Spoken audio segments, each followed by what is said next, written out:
Febri Adriansyah ini adalah jampitsus kesayangan karena sudah prestasinya seperti ini, prestasinya seperti ini. Jangan salah bahwa sebelum Pak Prabowo menjadi presiden pun kan Febri Adriansyah sudah menjadi jampitsus, jaksa agungnya juga sudah menjabat, tapi kenapa itu tidak dilakukan pada periode yang lalu? Oke, Febri Adriansyah. Kita ulas masalah ini bersama anggota DPR RI dari fraksi Gerindra, Sugiat Santoso, dan pakar hukum tata negara Universitas Mula Warman Herdiansyah Hamzah. Selamat sore Mas Hamzah, selamat sore Mas Sugiat. Selamat sore, Kompas Sore, TV. Mbak. Selamat Ya. sore. Baik, saya ke Mas Sugiat dulu kalau begitu. Melihat apa yang dikatakan oleh Bang Hotman begitu, apakah memang ada kedekatan khusus dengan Presiden? Seakrab apa keduanya? Ya, yang pertama, kami ingin mendudukkan lebih dahulu posisi presiden terkait dengan setiap kasus dari proses penegakan hukum. Mhm. Apalagi kasus pemberantasan korupsi. Bahwa sejak awal Pak Prabowo menjadi presiden, itu sudah sangat tegas sekali posisi beliau yang beliau ambil.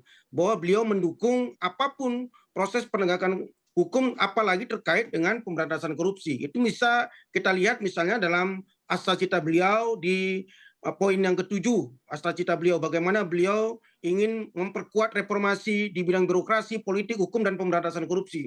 Dan pun ketika setiap Pak Prabowo pidato, apakah di pidato kenegaraan, pidato di acara-acara formal kepresidenan, beliau selalu mengingatkan bahwa tidak ada pandang bulu dalam proses penegakan hukum dan pemberantasan korupsi.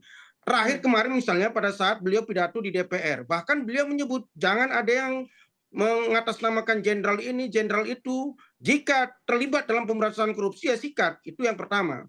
Yang kedua, kami menghargai apa yang dilakukan oleh Bang Hotman sebagai pengacara Febri Adriansyah, bahwa silakan lakukan mekanisme pembelaan, tapi ingat ada catatan bahwa jangan dibawa-bawa Pak Prabowo sebagai presiden dalam proses pembelaan itu kan tidak sebagai seorang sahabat tidak etis.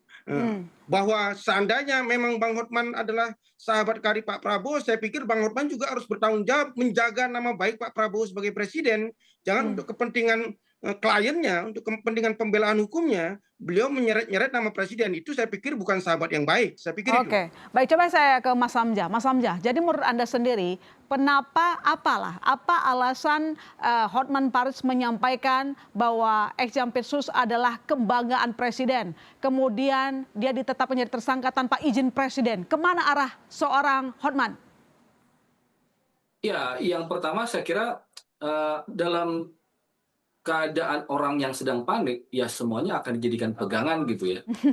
Makanya salah satu yang dijadikan sebagai pegangan oleh pengacara mantan Jampitsus adalah presiden sendiri. Saya menduga ini bukan soal ketidakpahaman, dia pasti tahu soal itu. Bahwa tidak perlu izin dari presiden untuk melakukan proses pemanggilan, penggeledahan, penangkapan, penahanan terhadap seorang jaksa. Kalau kita mengacu pada Undang-Undang 11 2021 misalnya tentang kejaksaan, betul bahwa ada proses pelindungan hukum atau imunitas terbatas ya, tidak secara absolut yang diberikan kepada jaksa, tetapi itu tidak berlaku kalau kita mengacu pada putusan Mahkamah Konstitusi nomor 15 tahun 2025. Kalau kemudian kita baca baik-baik di dalam pertimbangan hukum atau rasio di sini di putusan MK itu, MK jelas mengatakan bahwa kalau kemudian seorang jaksa memerlukan izin, ini lagi-lagi bukan izin presiden, tetapi izin jaksa agung ya. Kalau istilahnya izin itu diberlakukan, itu tidak berdasarkan dua kondisi. Satu, kalau berdasarkan kemudian proses hukum itu dalam keadaan tertangkap tangan, itu tidak memerlukan izin jaksa agung, atau berdasarkan bukti permulaan yang cukup, ditetapkan sebagai tersangka untuk 3 kejahatan sekaligus.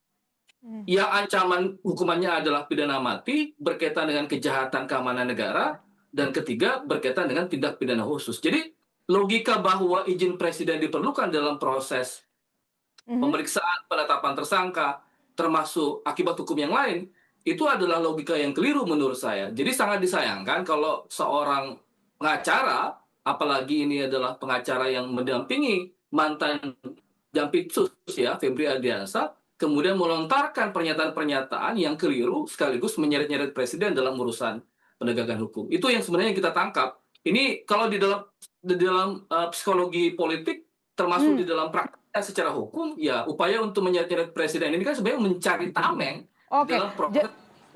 jadi Mas Sugiat, kalau secara psikologis, apa yang disampaikan Hotman ini menurut Anda apakah dapat menciptakan tekanan terhadap penyidik? Nanti dijawab, kami segera kembali saudara, tetap di Sapa Indonesia Malam. Lanjutkan pertanyaan menggantung tadi Mas Sugiar. Jadi kalau Anda melihat secara psikologis, apakah yang disampaikan oleh Hotman ini bisa menciptakan tekanan terhadap penyidik atau mungkin memengaruhi proses hukum? Ya, saya ingin mengatakan bahwa bukan hanya dalam konteks Bang Hotman ya, tapi dalam konteks secara keseluruhan siapapun yang ingin mencoba-coba membawa nama presiden dalam konteks penegakan hukum atau pemberantasan korupsi, apalagi untuk kepentingan-kepentingan pribadi, saya pikir mereka akan bertepuk sebelah tangan. Mereka akan merasakan kegeeran sendiri. Karena memang sejak awal Pak Prabowo kan bahkan jauh sebelum beliau menjadi presiden, bahwa ada semangat dan tekad beliau kenapa terjun ke politik, kenapa bertarung berkali-kali dalam kontestasi pemilu, salah satunya adalah ingin pemberantasan korupsi ini terjadi. Dan itu kan dibuktikan pada masa beliau. Dari awal mulai memimpin sebagai presiden, bagaimana tadi dikatakan oleh misalnya Bang Hotman lah bahwa Febri Adriansyah ini adalah jampitsus kesayangan karena sudah prestasinya seperti ini, prestasinya seperti ini. Jangan salah bahwa sebelum Pak Prabowo menjadi presiden pun kan Febri Adriansyah sudah menjadi jampitsus, jaksa agungnya juga sudah menjabat, tapi kenapa itu tidak dilakukan pada periode yang lalu? Ingat bahwa misalnya dalam konteks Satgas PKH itu kan tidak hanya Febri Adriansyah seorang personal, itu ada institusi Kejaksaan Agung, ada institusi TNI, ada banyak lembaga yang terkait di situ, ya kan? Dan itu menjadi prestasi bersama. Dan ujungnya adalah karena ketegasan Pak Prabowo dalam konteks menyelamatkan kekayaan atau aset-aset negara untuk kepentingan rakyat. Jadi sekali lagi, apalagi kan sekarang jampitsusnya sudah ganti. Saya yakin dan percaya bahwa pada pemerintahan Pak Prabowo terkait dengan pemberantasan korupsi tidak ada satu kelompok atau satu individu pun yang bisa melakukan intervensi, apalagi sampai membawa-bawa nama presiden. Oke, baik, coba saya ke Mas Hamzah. Kalau pendapat Anda sendiri seperti apakah memang sebenarnya Hotman ini membela hak kliennya, hak hukum Febri, atau sebenarnya sedang membangun kesan kedekatan dengan presiden itu seharusnya memberi perlakuan yang berbeda terhadap ex-jampitsus? Ya, sebagai seorang pengacara saya kira ya sah-sah saja kemudian upaya pembelaan itu. Tetapi kan pembelaan itu mesti dilakukan secara terukur gitu ya. Tidak sampai kemudian menarik-narik bagaimana marwah presiden itu ke dalam sebuah perkara. Ini jelas mengarah kepada upaya mempolitisasi perkara gitu. Tetapi di satu sisi yang lain, kita juga penting untuk mengkritik presiden. Sebagaimana yang saya sampaikan berkali-kali termasuk di Kompas TV juga, bahwa ketiadaan public address dari presiden itu membuat kasus ini semakin menjadi rumit, liar kemana-mana, termasuk apa yang sekarang kita lihat dalam perkaranya Hotman gitu. Itu satu. Yang kedua, kalau kemudian kritikan kita bahwa ada kesan bahwa yang dibawa oleh Hotman seolah-olah bahwa mantan jampitsus ini adalah orang kesayangan presiden. Sebenarnya kan perkara korupsi yang kemudian muncul dan melibatkan jampitsus atau dalam hal ini mantan jampitsus, itu harus kita maknai bahwa kekuasaan sekarang memang keropos dalam urusan pemberantasan tindak pidana korupsi. Saya menghargai kalau kemudian ada komitmen yang tegas dari presiden, tetapi kan faktanya kita kehilangan presiden dalam beberapa waktu belakangan ini, terutama dalam atau ketika bicara soal pemberantasan tindak pidana korupsi. Kalau sekiranya ada sikap tegas presiden dari awal dalam perkara ini, saya kira publik bisa memahami bahwa urusan komitmen presiden terhadap pemberantasan tindak pidana korupsi saya kira tidak perlu dipertanyakan. Kalau soal komitmen presiden kan sebenarnya sudah menyampaikan berkali-kali soal pemberantasan korupsi. Lalu kemudian ini jampitsus yang sebenarnya diangkat oleh presiden juga maksudnya dibiarkan untuk mengikuti prosedur hukum. Anda tetap tidak yakin bahwa ini bentuk keseriusan pemerintah memberantas korupsi? Ya, keseriusan itu kan tidak diukur dari lontaran pernyataan gitu ya, tetapi sikap dari presiden. Saya mengatakan tadi bahwa kerumitan-kerumitan, bahkan situasi yang semakin liar, bagaimana statementnya Hotman sebagai pembela mantan jampitsus misalnya, bagaimana pernyataan-pernyataan yang muncul kemana-mana, itu karena memang tidak ada public address dari presiden itu. Kita menghendaki kalau misalnya perkara ini ingin dilakukan on the track sebagaimana perkara hukum yang sebenarnya, maka seharusnya presiden juga memberikan pesan secara tegas terhadap perkara ini. Tidak membiarkan perkara ini ditangani oleh lembaga yang notabene yang terlibat adalah anggotanya sendiri. Kan ini yang menjadi persoalan sebenarnya. Jadi kalau kemudian ada upaya menarik-narik presiden ke dalam perkara ini, itu adalah bentuk keliaran yang juga diakibatkan atau dimunculkan oleh presiden sendiri. Kira-kira begitu. Ya, Mas Sugiar, silakan respon Anda. Harusnya presiden menyatakan sikap secara terbuka, terutama dalam kasus ex jampitsus, bukan ditangani di Kejagung. Ya, pemerintahan Pak Prabowo saya pikir tadi diawali oleh Kompas TV misalnya pernyataan dari Menteri Sekretaris Negara Mas Prasetyo Hadi. Saya pikir itu bisa mewakili apa yang menjadi apa ya komunikasi dari Presiden. Tapi saya ingin menegaskan sekali, ini kan prosesnya masih sedang berlangsung. Kita hormati, kita dukung bagaimana aparat penegak hukum, kejaksaan sekarang yang sedang menjadi leading sektor untuk memproses ini dengan transparan, akuntabel, dan berdasarkan ketentuan hukum yang berlaku. Tapi kalau kita misalnya lihat ke belakang, orang yang paling dekat dengan Presiden sekalipun, misalnya Kepala BGN, itu tegas diproses kan. Saya pikir kalau dalam proses kasus Febri Adriansyah karena masih baru, kita lihat saja bagaimana kejaksaan memproses ini setelah diserahkan berkasnya oleh pihak kepolisian. Tapi saya masih sangat optimis bahwa ini akan menjadi momentum strategis kesekian kali dari beberapa momentum yang ada, bagaimana pemerintahan Pak Prabowo sekali lagi ingin membuktikan bahwa seperti yang selalu dikatakan berulang-ulang, jangan main-main dalam pemerintahan Pak Prabowo, apalagi Oke. terkait dengan mengambil uang rakyat. Ini Ada kurang tegas apa? baik, pernyataan dari Mas Prasetyo disampaikan sebagai perpanjangan tangan perwakilan dari Presiden. Itu sikap Presiden katanya, Mas Hamzah. Iya, saya kira pernyataan-pernyataan itu tidak menjawab apa yang menjadi kritikan dari publik gitu ya. Ah, Kalau kita mendudukan persoalan keterlibatan dugaan korupsi yang menyeret nama mantan Jampitsus Febri Ardiansyah misalnya, kan dari awal kita selalu meminta bagaimana Presiden itu menempatkan posisi ini on the track sebagaimana yang dibutuhkan dalam penyelesaian perkara hukumnya. Sebagai contoh, kita berkali-kali ngomong bahwa dalam urusan konflik kepentingan, jangan kemudian perkara ini ditangani oleh lembaga yang melibatkan anggotanya sendiri, dalam hal ini Kejaksaan Agung. hmm, Karena waktu itu kita menghendaki supaya perkara ini memang ditangani oleh Komisi Pemberantasan Korupsi atau KPK hmm, yang lebih objektif dalam persoalan penanganan perkara hukum.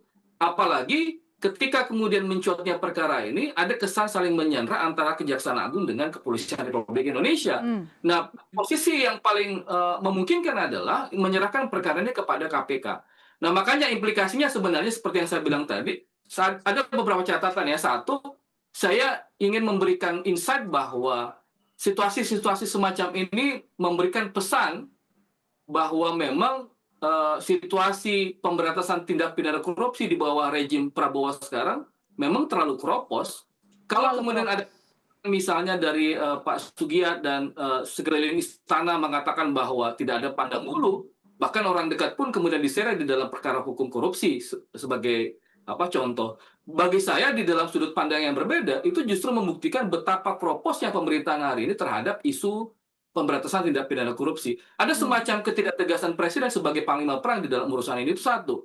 hmm. Yang kedua, ketidaktegasan ini kan berimplikasi ya terhadap penanganan perkara-perkara yang lain. Jadi impact-nya begitu sangat besar kalau Presiden tidak menunjukkan sikap tegas dan komitmen terhadap perkara ini. Oke. Pertanyaannya, apa problemnya Presiden tidak kemudian memberikan semacam ketegasan bahwa perkara ini harusnya ditangani oleh Oke. Komisi Hmm. Korupsi? Oh ya, Mas Sugiat silakan dijawab. Ini dipertanyakan ketegasan dari pemerintah memberantas korupsi, ada masalah kropos di sana, kemudian pengakuan dari seorang Hotman pun disampaikan yaitu dampak dari ketidaktegasan seorang presiden disampaikan tadi oleh Mas Hamzah. Ya, ketidaktegasan itu jangan dinilai terkait dengan apakah ini ditangani oleh KPK, Kejaksaan, atau Kepolisian.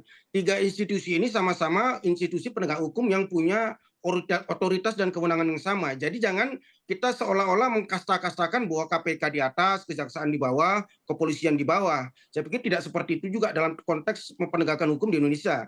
Kita kasih kesempatan kepada Kejaksaan Agung untuk katakanlah memproses ini. Saya pikir itu. Tapi yang paling pertama, saya merasa bahwa ya kalau Presiden kan sudah berkali-kali, bukan hanya dalam kasus Febri Adriansyah, Oke, dalam semua kasus pemberantasan korupsi, beliau selalu mengatakan sikat, habisin, tegakkan hukum. Saya pikir itu bukan hanya dalam konteks Febri Adriansyah, konteks sebelumnya. baik. Bang, misalnya ya, di zaman siapa, di zaman Presiden siapa misalnya, bahwa tata kelola tambang perkebunan itu bisa negara menang sampai 5,8 juta hektar. Itu belum pernah dalam sejarah pemerintahan manapun. Itu kurang tegas apa Pak Prabowo dalam konteks penegakan hukum terkait dengan tata kelola tambang, tata kelola izin perkebunan dan Baik. sebagainya. Saya pikir kita kasih kesempatan kepada kejaksaan. Prinsipnya kan gini, mau apa? Mau kucing hitam atau kucing putih, selama dia bisa menangkap tikus, kita kasih kepercayaan. Apakah kepolisian, kita kita hormati dan hargai kepolisian, kita hormati juga kejaksaan, kita juga hormati juga KPK.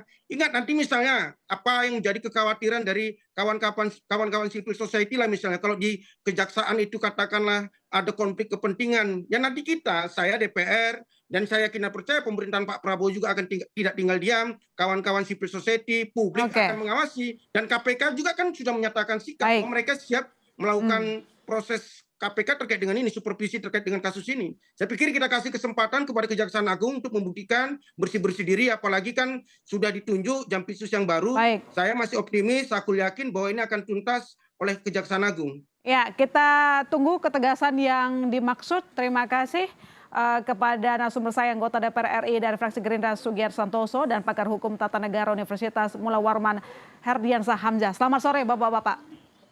Selamat sore. Selamat sore.